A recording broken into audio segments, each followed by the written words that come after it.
नमस्कार भक्तों, जय श्री राम। स्वागत है सभी भक्तों का अपने यूट्यूब चैनल में। आज गुरुवार है और गुरुवार का दिन भगवान बृहस्पति देव को समर्पित है। बहुत सारे लोग श्रद्धा और भक्ति के साथ भगवान बृहस्पति देव का पूजन करते हैं, उनकी कथा सुनते हैं और उनका फल प्राप्त करते हैं। तो आइए आज की वीडियो में हम भी भगवान बृहस्पति देव की कथा का श्रवण करते हैं और उनकी कृपा प्राप्त करते हैं। तो आप सभी वीडियो में लास्ट तक बने रहें और बृहस्पति देव की संपूर्ण कथा का श्रवण करें। प्रेम से बोलिए बृहस्पति देव भगवान की जय। अथ श्री बृहस्पतिवार व्रत कथा। प्रेम से बोलिए बृहस्पति देव भगवान की जय। कथा। प्राचीन काल में एक राजा राज्य करते थे। वे बड़े प्रतापी तथा दानी थे। वे प्रतिदिन मंदिर में दर्शन करते तथा गुरु ब्राह्मण की सेवा किया करते थे। उनके दरवाजे पर से कोई निराश नहीं जाता था। वह हर गुरुवार का व्रत तथा पूजन करते और दीन गरीब की सहायता करते थे। किंतु यह बातें उनकी रानी को अच्छी नहीं लगती थी। वह ना व्रत करती, ना किसी को एक पाई तक दान देती थी। हाँ, राजा से ऐसा करने को मना अवश्य ही करती थी। एक दिन की बात है, राजा शिकार खेलने जंगल में गए थे। घर पर रानी और उसकी दासी थी। उस समय देवगुरु बृहस्पति जी साधु का रूप धारण कर उस राजा के दरवाजे पर भिक्षा मांगने गए तो रानी कहने लगी, हे साधु महाराज, मैं इस दान और पुण्य से बहुत तंग आ गई हूँ। मुझसे तो घर के कार्य ही समाप्त नहीं होता। इस काम के लिए तो मेरे पतिदेव ही बहुत हैं।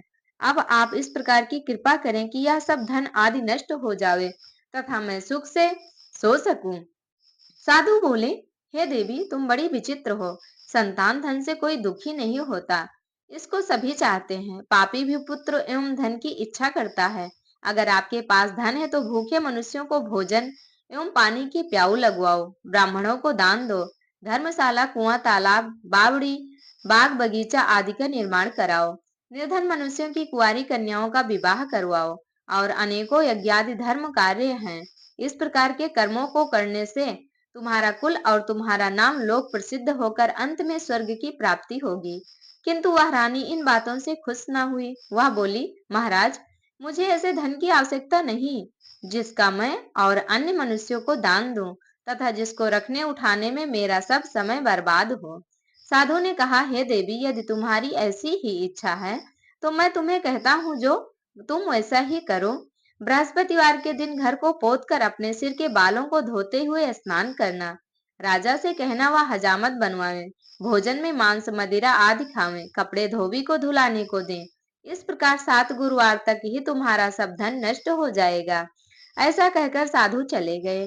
रानी ने साधु के बताए वचन के अनुसार वैसा ही किया और 3 बृहस्पतिवार बीतते ही उनका संपूर्ण धन नष्ट हो गया। भोजन के लिए वो दोनों समय भूखे तरसने लगे और संसार के सभी रोगों से घिर गए। तब राजा ने रानी से कहा, तुम यहीं पर रहो, मैं दूसरे देश को जाता हूँ, क्योंकि यहाँ पर मुझे सभी जानते हैं, इसलिए कोई कार्य भी नहीं कर सकता। ऐसा कह राजा परदेश चला गया। वहां जंगल से लकड़ी काटकर शहर में बेचकर जीवन व्यतीत करने लगा। इधर राजा के घर रानी और दासी भारी दुखी हो गई। वे किसी दिन बिना भोजन ही जल पीकर रह जाती थी। एक बार जब रानी और दासी को 7 रोज बिना भोजन के व्यतीत हो गए, तब रानी ने अपनी दासी से कहा, हे दासी, यहाँ पास के एक नगर में मेरी बहन रहती है। वह बड़ी धनवान है। तू उसके पास जा और वहां से 5 सेर बेझर मांग कर ला, जिससे कुछ समय के लिए गुजारा हो जावे। रानी की आज्ञा मानकर दासी उसकी बहन के पास गई। रानी की बहन उस समय पूजा कर रही थी। उस रोज बृहस्पतिवार का दिन था। जब दासी ने रानी की बहन को देखा तो उससे बोली, हे रानी, मुझे तुम्हारी बहन ने भेजा है, अतः मेरे लिए 5 सेर बेझर दे दो। दासी के अनेक बार कहने पर भी रानी ने कुछ उत्तर न दिया, क्योंकि वह उस समय बृहस्पतिवार के व्रत की कथा सुन रही थी। जब दासी को उत्तर नहीं मिला तो वह बहुत दुखी हुई तथा क्रोध भी आया और लौटकर अपने गांव में रानी के पास आकर बोली, हे रानी, तुम्हारी बहन छोटे मनुष्यों से बात नहीं करती।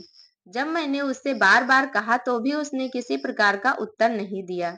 मैं लौटकर चली आई। रानी बोली, हे दासी, इसमें उसका कोई दोष नहीं है। जब बुरे दिन आते हैं तो कोई सहारा नहीं देता। अच्छे और बुरे का पता आपत्ति काल में ही लगता है। जैसी ईश्वर की इच्छा होगी वही होगा। यह सब हमारे भाग्य का ही दोष है। उधर उस रानी ने देखा कि मेरी बहन की दासी आई थी, पर मैं उससे नहीं बोली, इससे वह बहुत दुखी हुई होगी। यह सोचकर कथा को सुन भगवान का पूजन समाप्त करके वह अपनी बहन के घर चली गई। वहां अपनी बहन से कहने लगी कि हे बहन, मैं बृहस्पतिवार का व्रत कर रही थी, तुम्हारी दासी गई थी, परंतु जब तक कथा होती है तब तक बहन ना तो उठते हैं और ना बोलते हैं, इसलिए मैं ना बोली। कहो दासी क्यों गई थी? रानी बोली, बहन हमारे यहाँ खाना नहीं था, इसलिए मैंने दासी को तुम्हारे पास 5 सेर बेझर लेने को भेजा था। रानी बोली, देखो बृहस्पतिवार भगवान सबकी मनोकामना पूर्ण करते हैं, देखो शायद तुम्हारे घर में अनाज रखा हो। इस प्रकार बहन के वचन जब रानी ने सुने तो वह घर के अंदर गई और वहां उसे एक बड़ा बेझर का भरा घड़ा मिल गया। अब तो रानी और दासी बहुत ही प्रसन्न हुई। तब दासी कहने लगी, हे रानी देखो, वैसे हमको जब भोजन नहीं मिलता तो हम रोज ही व्रत करते हैं। अगर इनसे व्रत की विधि पूछ ली जाए और कथा पूछ ली जावे तो उसे हम भी करें। तब उस रानी ने अपनी बहन से पूछा, हे बहन, बृहस्पतिवार के व्रत की कहानी क्या है और यह व्रत कैसे करना चाहिए? तब उसने कहा, हे बहन, गुरु के व्रत में चना की दाल, गुड़, मुनक्का से विष्णु भगवान का केले की जड़ में पूजन करें तथा दीपक जलावें, पीला भोजन करें, कथा सुने। ऐसा करने से गुरु भगवान प्रसन्न हो अन्न धन पुत्र परिवार देते हैं और सभी मनोकामना पूर्ण करते हैं। तब रानी और दासी दोनों ने निश्चय किया कि हम भी बृहस्पति भगवान का पूजन अवश्य करेंगे। 7 रोज बाद जब बृहस्पतिवार आया तो उन्होंने व्रत रखा। दासी घुड़साल में जाकर चना व गुड़ बीन लाई और उसकी दाल से केले के जड़ के सहित भगवान विष्णु का पूजन किया। किंतु पीला भोजन कहाँ से आवे, विचार कर बड़ी दुखी हुई। किंतु उनके व्रत से गुरु भगवान प्रसन्न हो 2 थालों में सुंदर पीला भोजन लेकर आए और दासी को देकर बोले, हे दासी, या तुम्हारे और रानी के लिए भोजन है, तुम दोनों इसी भोजन को करना। दासी भोजन को पाकर बड़ी प्रसन्न होकर रानी से बोली, रानी जी भोजन कर लो। रानी को इस विषय में कुछ भी पता नहीं था, इसलिए वह बोली, अरे दासी तू ही भोजन कर, क्योंकि तू हमारी व्यर्थ में हंसी उड़ाती है। दासी बोली, एक महात्मा भोजन दे गए हैं। रानी कहने लगी, वह भोजन तेरे लिए ही दे गए हैं, तू ही भोजन कर ले। दासी ने कहा, वह महात्मा हम दोनों को 2 थालों में भोजन दे गए हैं, इसलिए हम और तुम दोनों साथ ही साथ भोजन करेंगी। इस प्रकार रानी और दासी दोनों ने गुरु भगवान को नमस्कार करके भोजन किया। अब तो वह हर बृहस्पतिवार को गुरु भगवान का व्रत और विष्णु भगवान का पूजन करने लगी। बृहस्पति भगवान की कृपा से फिर रानी और दासी के पास काफी धन हो गया। रानी फिर उसी प्रकार आलस्य करने लगी। तब दासी बोली, देखो रानी, तुम पहले इसी प्रकार आलस्य किया करती थी, तुम्हें धन के रखने में कष्ट होता था, इस कारण सभी धन नष्ट हो गया था। अब गुरु भगवान की कृपा से पुनः धन प्राप्त हुआ है, तो फिर तुम्हें आलस्य होता है। बड़ी मुसीबतों के बाद हमने यह धन पाया है, इसलिए हमें दान पुण्य करना चाहिए, भूखे मनुष्यों को भोजन कराना चाहिए, प्याऊ लगवाना चाहिए, ब्राह्मणों को दान देना चाहिए, कुआं तालाब बावड़ी आदि का निर्माण करवाना चाहिए, मंदिर पाठशाला बनाकर दान देना चाहिए, कुंवारी कन्याओं का विवाह करवाकर धन को अच्छे और धर्म के कार्यों में खर्च करो, जिससे तुम्हारा और तुम्हारे कुल का यश फैलकर तुम्हें स्वर्ग प्राप्त होगा तथा तुम्हारे पितर प्रसन्न होंगे। रानी ने इस प्रकार के सभी कार्य करने प्रारंभ कर दिए, जिससे उसका काफी यश फैलने लगा। इधर राजा प्रदेश में जाकर दुखी रहने लगा। प्रतिदिन जंगल से लकड़ी बीनकर लाता और उन्हें शहर में बेचकर अपने दुखी जीवन को बड़ी कठिनाई से व्यतीत करता था। एक दिन राजा दुखी होकर अपनी पुरानी बातों को याद करके रोने लगा। तब उस जंगल में से बृहस्पति देव एक साधु का रूप धारण कर आ गए और राजा के पास आकर बोले, हे लकड़हारे, तुम इस सुनसान जंगल में किस चिंता में बैठे हो, मुझको बतलाओ। यह सुनकर राजा नेत्रों में पानी भर लाया और साधु की वंदना कर बोला, हे प्रभु, आप सब कुछ जानने वाले हो। इतना कह साधु को अपनी संपूर्ण कथा बतला दी। महात्मा स्वभाव से ही दयालु होते हैं। वे बोले, हे राजा, तुम्हारी स्त्री ने बृहस्पति देव का अपराध किया था, जिस कारण तुम्हारी यह दशा हुई। तुम अब किसी प्रकार की चिंता मत करो, भगवान तुम्हें पहले से अधिक धनवान करेंगे। देखो तुम्हारी स्त्री ने गुरुवार का व्रत आरंभ कर दिया है और तुम मेरा कहा मानकर बृहस्पतिवार को व्रत करके चना की दाल और गुड़ जल के लोटे में डालकर केले का पूजन कर कथा सुनो, भगवान तुम्हारी सब मनोकामनाओं को पूर्ण करेंगे। साधु को प्रसन्न देख राजा बोले, हे प्रभु, मुझे लकड़ी बेचकर इतना पैसा नहीं मिलता जिससे भोजन करने के उपरांत कुछ बचा सकूं। मैंने रात्रि को स्वप्न में अपनी रानी को व्याकुल देखा। मेरे पास कुछ भी नहीं जिससे मैं उसकी खबर मंगा सकूं। और फिर मैं कौन सी कथा सुनी, यह मुझको कुछ भी मालूम नहीं। साधु ने कहा, हे राजा, तुम किसी बात की चिंता मत करो। बृहस्पतिवार के दिन रोजाना की तरह लकड़ियां लेकर शहर जाओ। तुमको उस दिन और रोज से दुगना धन प्राप्त होगा, जिससे तुम भली भांति भोजन कर बृहस्पति देव की पूजा का सामान भी ला सकोगे। बृहस्पतिवार की कथा इस प्रकार से है, सुनो। प्राचीन काल में एक बहुत ही निर्धन ब्राह्मण था। उसके कोई भी संतान नहीं थी। उसकी स्त्री बहुत मलिनता के साथ रहती थी। वह न रोज स्नान करती, न किसी देवता का पूजन करती। प्रातःकाल उठते ही सर्वप्रथम भोजन करती, बाद में कोई अन्य काम किया करती थी। इससे ब्राह्मण देवता बड़े दुखी थे। बेचारे बहुत कुछ कहते, परंतु उसका कोई परिणाम न निकलता था। भगवान की कृपा से ब्राह्मण की स्त्री के गर्भ से कन्या रूपी रत्न पैदा हुई। वह कन्या अपने पिता के घर में बड़ी होने लगी। पूर्व संयोग से वह बालिका प्रातः स्नान करके विष्णु भगवान का जप करने लगी तथा बृहस्पतिवार को व्रत करने लगी। अपने पूजन पाठ को समाप्त करके स्कूल जाती तो अपनी मुट्ठी में जौ भर के ले जाती और पाठशाला के मार्ग में डालती जाती थी। तब ये जौ स्वर्ण के हो जाते और लौटते समय उनको बीन कर अपने घर ले आती थी। एक दिन वह बालिका सूप में उन सोने के जौं को फटक कर साफ कर रही थी कि उस समय उसके पिता ने देख लिया और कहा, बेटी, सोने के जौं को फटकने को सोने का सूप ही होना चाहिए। दूसरे दिन गुरुवार था। इस कन्या ने व्रत रखा और बृहस्पति देव से प्रार्थना करके कहने लगी, हे प्रभु, मैंने आपकी पूजा सच्चे मन से की हो तो मेरे लिए सोने का सूप दे दे। बृहस्पति देव ने उसकी प्रार्थना स्वीकार कर ली। रोजाना की तरह वह कन्या जौ फैलाती हुई जाने लगी। जब लौटकर जौ बीन रही थी तो बृहस्पति देव की कृपा से वहीं सोने का सूप भी मिल गया। उसे वह घर ले आई और उससे जौ साफ करने लगी, परंतु उसकी माँ का वही ढंग रहा। एक दिन की बात है कि वह कन्या सोने की सूप में सोने के जौ को साफ कर रही थी। उस समय उस राज्य का राजपुत्र वहां होकर निकला। वह इस कन्या के रूप और कार्य को देखकर मोहित हो गया और अपने महल में जाकर भोजन तथा जल त्याग कर उदास हो लेट गया। राजा इस समाचार को पाकर अपने प्रधानमंत्रियों के साथ उसके पास गए और बोले, बेटा, तुम्हें किस बात का कष्ट है? किसी ने तुम्हारा अपमान किया है अथवा और कोई कारण है? सो कहो, मैं वही कार्य करूंगा जिससे तुम्हें प्रसन्नता हो। अपने पिता की बात सुनकर वह बोला, मुझे आपकी कृपा से किसी बात का दुख नहीं है और न ही किसी ने मेरा अपमान किया है, परंतु मैं उस लड़की के साथ विवाह करना चाहता हूँ जो सोने के सूप में सोने के जौ साफ कर रही थी। राजा यह सुनकर आश्चर्य में पड़ गया और बोला, हे बेटा, इस प्रकार की कन्या का पता तुम ही लगाओ। मैं उसके साथ तेरा विवाह अवश्य ही करवा दूंगा। राजकुमार ने राजा को उस लड़की के घर का पता बतला दिया। तब मंत्री उस लड़की के घर गए और ब्राह्मण के राजा का कहा सभी हाल बतलाया। ब्राह्मण देवता राजकुमार के साथ अपनी कन्या का विवाह करने के लिए तैयार हो गया और विधि विधान के अनुसार ब्राह्मण की कन्या का विवाह राजकुमार के साथ हो गया। कन्या के घर जाते ही पहले की भांति उस ब्राह्मण देवता के घर में गरीबी का निवास हो गया। अब भोजन के लिए भी अन्न बड़ी मुश्किल से प्राप्त होने लगा। एक दिन बहुत दुखी होकर ब्राह्मण देवता अपनी पुत्री के पास गए। बेटी ने पिता को दुखी अवस्था में देखा और उनसे अपनी माँ का कुशल हाल पूछा। तब ब्राह्मण ने अपना सभी हाल कहा। कन्या ने बहुत सा धन देकर अपने पिता को विदा किया। इस प्रकार उस ब्राह्मण का कुछ समय सुख पूर्वक व्यतीत हुआ, किंतु कुछ दिन बाद फिर वही हाल हो गया। ब्राह्मण फिर अपनी कन्या के यहाँ गया और सभी हाल कहा तो लड़की बोली, हे पिता, आप माता जी को यहाँ लिवा लाओ, मैं उनसे सभी बात ठीक ठीक कह दूंगी। पुत्री की सलाह मानकर वह ब्राह्मण देवता अपनी स्त्री को लेकर वहां पहुंचे तो पुत्री अपनी माँ को समझाने लगी, हे माँ, तुम प्रातः काल उठा करो, प्रथम स्नान आदि करके विष्णु भगवान का पूजन किया करो तो सब दरिद्रता नष्ट हो जाएगी। परंतु उसकी माँ ने एक भी बात न मानी और प्रातः काल उठकर अपनी पुत्री के बच्चों की जूठन को उठाकर खा लेती और जब पुत्री पूजन आदि के लिए कहती तो वह कह देती, मैंने तो खाना खा लिया है।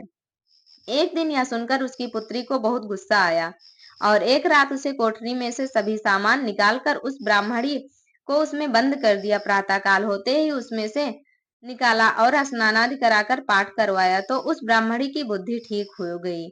फिर तो पूजन तथा हर बृहस्पतिवार को वह व्रत रखने लगी। अब तो व्रत के प्रभाव से वह ब्राह्मणी बहुत धनवान व पुत्रवान हो गई और अंत में वह स्वर्ग के लिए गई तथा ब्राह्मण भी सुख भोगकर स्वर्ग को चला गया। इस प्रकार कथा कहकर वह साधु देवता वहां लोप हो गए। धीरे धीरे समय व्यतीत होने पर बृहस्पतिवार का दिन आया। राजा जंगल से लकड़ी काटकर बेचने गया। उसे उस दिन और दिनों से अधिक पैसा मिला। राजा ने चना गुड़ आदि लाकर गुरुवार का व्रत किया। उस दिन से उसकी सभी कठिनाइयां दूर होने लगी। परंतु जब दोबारा गुरुवार का दिन आया तो राजा बृहस्पतिवार का व्रत करना भूल गया। इस कारण बृहस्पति भगवान नाराज हो गए। संयोग से तभी उस नगर के राजा ने विशाल यज्ञ का आयोजन किया तथा शहर में यह घोषणा करा दिया कि कोई भी मनुष्य अपने घर भोजन न बनावे, न अग्नि जलावे, सभी जनता मेरे यहाँ भोजन करने आवे। जो इस आज्ञा को न मानेगा उसके लिए फांसी की सजा दी जाएगी। इस प्रकार की घोषणा संपूर्ण नगर में करवा दी गई। राजा की आज्ञानुसार शहर के सभी लोग भोजन करने गए, लेकिन लकड़हारा कुछ देर से पहुंचा, इसलिए राजा उसको स्वयं अपने साथ महल में लिवाकर ले गए और ले जाकर उसे भोजन करा रहे थे तो रानी की दृष्टि उस खूंटी पर पड़ी जिस पर उसका हार लटका हुआ था। वह वहां पर दिखाई नहीं दिया। रानी ने निश्चय किया कि मेरा हार इस मनुष्य ने ही चुरा लिया है। उसी समय पुलिस को बुलाकर उसको जेल खाने में डलवा दिया। जब राजा जेल खाने में पड़ गया और बड़ा दुखी होकर विचार करने लगा कि जाने किस पूर्व जन्म के कर्म से मेरे लिए यह दुख प्राप्त हुआ, और उसी साधु को याद करने लगा जो कि जंगल में मिला था। उसी समय तत्काल बृहस्पति जी साधु के रूप में प्रकट हो गए और उसकी दशा देखकर कहने लगे, अरे मूर्ख, तूने बृहस्पति देवता की कथा नहीं करी, इस कारण तेरे लिए दुख प्राप्त हुआ है। अब चिंता मत कर, बृहस्पतिवार के दिन जेल खाने के दरवाजे पर 4 पैसा पड़े मिलेंगे, उनसे तू बृहस्पति देव का पूजन करना, तेरे सभी कष्ट दूर हो जाएंगे। बृहस्पतिवार के दिन उसे 4 पैसे मिले। राजा ने कथा की तो उसी रात्रि को बृहस्पति देव ने उस नगर के राजा को स्वप्न में कहा, हे राजा, तुमने जिस आदमी को जेल खाने में बंद कर दिया है वह निर्दोष है, उसे छोड़ दो। रानी का हार उसी खूंटी पर लटका हुआ है। अगर तू नहीं छोड़ेगा तो मैं तेरा राज्य नष्ट कर दूंगा। इस प्रकार के रात्रि के स्वप्न को देख राजा प्रातःकाल उठा और खूंटी पर हार को देखकर लकड़हारे को बुलाकर क्षमा मांगी तथा राजा के योग्य सुंदर वस्त्र आभूषण देकर विदा किया तथा गुरुदेव की आज्ञा के अनुसार राजा प्रदेश में बृहस्पतिवार का व्रत करते हुए आनंद पूर्वक रहने लगा। अब एक दिन रानी और दासी विचार करने लगी कि ना जाने राजा किस प्रकार से हैं, उनकी कोई खबर नहीं मिली। तो गुरु भगवान ने उन्होंने प्रार्थना की। भगवान ने रात्रि में राजा से स्वप्न में कहा कि हे राजा, उठ उठ, तेरी रानी तुझको याद करती है, तू अपने देश को चला जा। राजा प्रातः काल उठा और विचार करने लगा, स्त्री जाति खाने और पहनने की संगिनी होती है, पर भगवान की आज्ञा मानकर वह अपने नगर के लिए चल दिया। राजा जब नगर के निकट पहुंचा तो उसे बड़ा ही आश्चर्य हुआ। नगर में पहले से अधिक बाग, तालाब और कुएं हैं। बहुत से धर्मशाला, मंदिर आदि बन गए हैं। राजा ने पूछा, यह किसका बाग और धर्मशाला है? तब नगर के लोग कहते हैं कि यह सब रानी और बांदी के हैं। तो राजा को और भी आश्चर्य हुआ तथा गुस्सा भी आया। जब रानी ने यह खबर सुनी कि राजा आ रहे हैं तो उसने बांदी से कहा कि हे दासी, देख, राजा हमको कितनी बुरी हालत में छोड़कर गए थे, कहीं हमारी ऐसी हालत देखकर लौट न जाए, इसलिए तू दरवाजे पर खड़ी हो जा। आज्ञानुसार दासी दरवाजे पर खड़ी हो गई और जब राजा आए तब उन्हें लिवा लाई। तब राजा ने क्रोध करके अपनी तलवार निकाली और पूछने लगे, बताओ कि यह धन तुम्हें कैसे प्राप्त हुआ? तब रानी ने कहा, हमें यह सब धन बृहस्पति जी के व्रत के प्रभाव से प्राप्त हुआ है।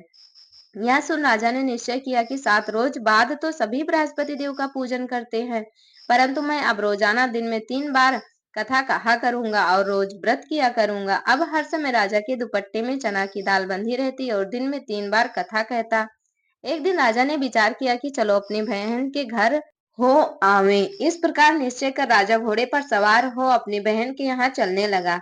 मार्ग में उसने देखा कि कुछ आदमी एक मुर्दे को लिए जा रहे हैं। राजा उनसे कहने लगा, अरे भैया, मेरी बृहस्पतिवार की कथा सुन लो। वे बोले, लो, हमारा तो आदमी मर गया है, इसे अपनी कथा की पड़ी है। परंतु कुछ आदमी बोले, अच्छा कहो, हम तुम्हारी कथा सुनेंगे। राजा ने दाल निकाली और जब कथा आधी होने को आई कि मुर्दा हिलने लगा, और जब कथा समाप्त होने पर आई तो वह मुर्दा राम राम कहते हुए खड़ा हो गया। आगे मार्ग में उसने एक किसान खेत में हल चलाता हुआ देखा। राजा ने उसे देखा और उससे बोला, भैया, तुम मेरी बृहस्पतिवार की कथा सुन लो। किसान बोला, जब तक मैं तेरी कथा सुनूंगा तब तक 4 हरैया जोत लूंगा। जा, चल यहाँ से। राजा आगे चलने लगा। राजा के हटते ही बैल पछाड़ खाकर गिर गए और उसके पेट में जोर का दर्द होने लगा। उस समय उसकी माँ रोटी लेकर आई। उसने यह देखा तो अपने पुत्र से सब हाल पूछा और उस बेटे ने सब हाल कह दिया। बुढ़िया दौड़ी दौड़ी उस घुड़सवार राजा के पास गई और उससे बोली, मैं आपकी कथा सुनूंगी, तुम कहो तथा मेरे खेत पर चलकर कहो। राजा ने बुढ़िया के खेत पर कहानी कही, जिससे वे बैल उठकर खड़े हुए और किसान के पेट का दर्द भी बंद हो गया। राजा अपनी बहन के घर कुशल पूर्वक पहुंच गया। बहन ने भाई की खूब मेहमानी की। दूसरे दिन प्रातःकाल राजा ने अपनी बहन से कहा कि ऐसा कोई मनुष्य है जिसने भोजन न किया हो, वह मेरी बृहस्पतिवार की कथा सुन ले। बहन बोली, हे भैया, यह देश ही ऐसा है। सर्वप्रथम यहाँ सभी लोग भोजन करते हैं, अगर कोई पड़ोस में हो तो देख आऊं। ऐसा कहा वह देखने गई, लेकिन कोई व्यक्ति बिना भोजन किए नहीं मिला। केवल एक कुम्हार मिला जिसका लड़का बीमार था। उसके यहाँ 3 रोज किसी ने भोजन नहीं किया था। रानी ने अपने भाई की कथा सुनने के लिए कुम्हार से कहा। वह तैयार हो गया। राजा ने वहां जाकर बृहस्पतिवार की कथा कही, जिससे सुनकर कुम्हार का लड़का ठीक हो गया। अब तो राजा की प्रशंसा होने लगी। एक दिन राजा ने अपनी बहन से कहा, हे बहन, हम घर के लिए जाएंगे, तुम भी तैयार हो जाओ। यह बात बहन ने अपनी सास से कही। सास बोली, तेरे भाई के कोई संतान नहीं है, अतः तू बिना बच्चों के जाना। बहन ने भैया से यह सब बातें कही। राजा बोला, जब कोई बालक नहीं चलेगा तो तुम ही चलकर क्या करोगी। बड़े दुखी मन से राजा अपने नगर को लौटा और रानी से कहा, हम संतानहीन हैं, हमारा मुंह दिखाने का धर्म नहीं है और हम कुछ भोजन आदि नहीं करेंगे। और उसने कुछ भोजन आदि नहीं किया। रानी बोली, हे प्रभु, बृहस्पति देव ने हमें सब कुछ दिया है, वे हमें संतान अवश्य देंगे। उसी रात्रि को बृहस्पति देव ने राजा से स्वप्न में कहा, हे राजा, उठ, सभी सोच त्याग दे, तेरी रानी के गर्भ हैं। राजा को बड़ी खुशी हुई। 9वें महीने में उसके पुत्र पैदा हुआ। यह समाचार सुनकर बहन बहुत खुश हुई तथा बधाई लेकर अपने भाई के यहाँ आई। तब रानी ने कहा, बुलाने पर नहीं आई, बिना बुलाई आई। नंद बोली, भाभी, मैं इस प्रकार न कहती तो तुम्हें संतान कैसे प्राप्त होती। बृहस्पति देव ऐसे ही हैं, जैसे जिनके मन में कामनाएं होती हैं वे सभी को पूर्ण करते हैं। जो भावना से प्रेम पूर्वक बृहस्पतिवार का व्रत करके उनकी कथा सुनता अथवा सुनाता है, बृहस्पति देव उसकी सभी मनोकामनाएं पूरी करते हैं। बोलो श्री बृहस्पति भगवान की जय। बृहस्पति देव कथा संपूर्ण। प्रिय भक्तों, बृहस्पति देव की कथा संपूर्ण हुई। आप सभी को यह कथा कैसी लगी कमेंट करके जरूर बताएं और कमेंट बॉक्स में जय श्री हरि विष्णु लिखना बिल्कुल भी ना भूलें। हमारे साथ जुड़े रहने के लिए धन्यवाद। मिलेंगे अगली वीडियो में नई नई जानकारी के साथ, नई नई व्रत कथाओं के साथ। यदि आप सभी को वीडियो अच्छी लगी हो तो लाइक कर दें, चैनल पर नए हो तो सब्सक्राइब कर लें। हमारे साथ जुड़े रहने के लिए धन्यवाद। प्रेम से बोलिए ओम ब्रह्म बृहस्पतये नमः।